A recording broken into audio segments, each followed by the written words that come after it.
Drugs বিক্রিতে জড়িত একজনকে এবং চুরির ঘটনায় 5 জনকে আটক করে পশ্চিম আগরতলা থানার পুলিশ। রবিবার সন্ধ্যায় এইচডিপিও সদর থেকে সোর্স মারফত স্পেশাল ইনফরমেশন আসে যে রাধানগর এলাকায় বিপ্লব বণিক নামে একটি ছেলে ড্রাগ বিক্রি করছে।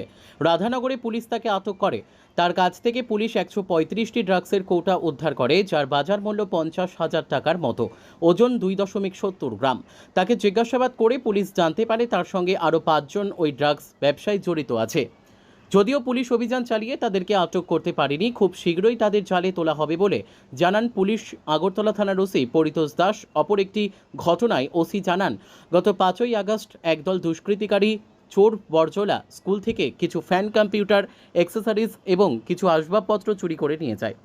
পুলিশ তদন্তে নেমে 5 জনকে আটক করে, তাদের নাম সমীর বিন, বিলাস গুপ্ত, যদুমণি গুপ্ত, শানু দেব ও রাজেশ দেবনাথ। তাদের কাছ থেকে 3টি সিলিং ফ্যান, একটি দা উদ্ধার করে। তাদের প্রত্যেককে কোর্টে প্রেরণ করা হবে এবং পুলিশ রিমান্ড নেওয়া হবে বলে জানান তিনি। বরজলা স্কুল থেকে একদল দুষ্কৃতিকারী চোর কিছু প্যান, কম্পিউটার, অ্যাসেসরিজ এবং দাও চুরি করে নিয়ে যায়।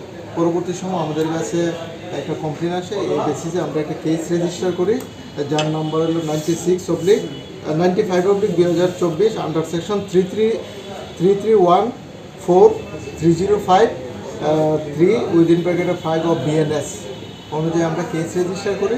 পরে আমরা টোটাল 5 জনকে অ্যারেস্ট করতে সক্ষম হই এবং তাদের কাছ থেকে আমরা 3টি সিলিং ফ্যান এবং 2টি দা উদ্ধার করি। আজকে তাদেরকে আমরা পুলিশ রিমান্ডের জন্য পুলিশ রিমান্ড চেয়ে আদালতে প্রেরণ করছি। Bureau report, news daily Bharat.